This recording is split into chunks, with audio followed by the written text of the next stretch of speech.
السلام عليكم ورحمة الله وبركاته على أحلى أخوات وأحلى متابعين. كل مليون سنة يا حبايب قلب وانتم طيبين.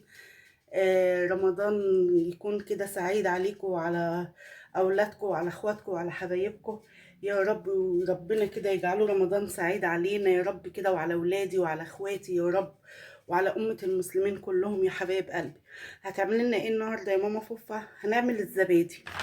معانا شوية لبن حطاهم في الطاجن ده، تمام. هنفضي عليهم علبة الزبادي. وهنعمل ايه تاني؟ هضربهم بالهاند بلندر اهو يا حبايبي.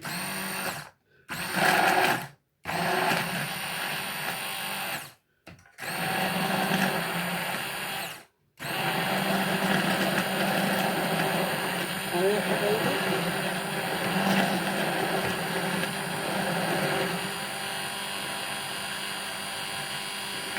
الضرب اللي احنا بنضربه ده بيديك القوام الكريم، قوام كريمي اهو يا حبايب قلبي.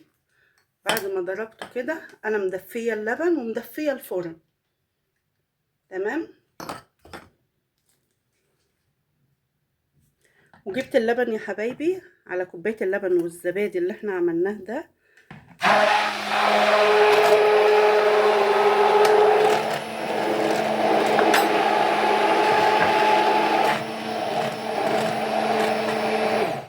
بس كده يا حبايبي عشان يدينا القوام الحلو.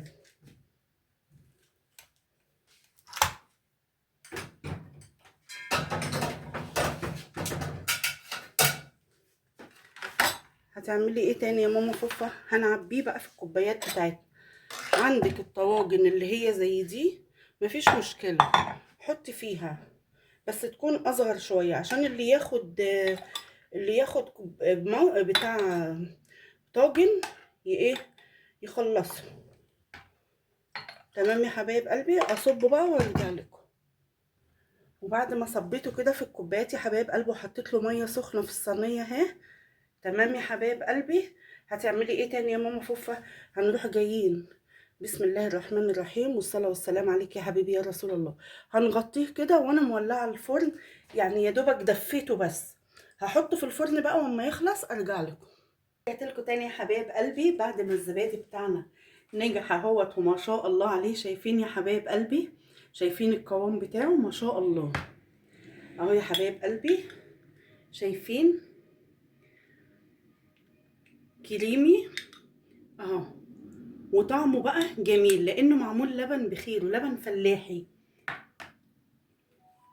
بصراحة طعمه جميل احسن من اللي بنشتريه من بره بكتير. كفاية ان انت عاملة حاجة نظيفة في البيت وبدون مواد حافظة، وحاجة مفيدة ومغذية لولادنا واحلى سحور يا حبايب قلبي، واحلى رمضان عليكم وعلينا وعلى الامة الاسلامية كلها.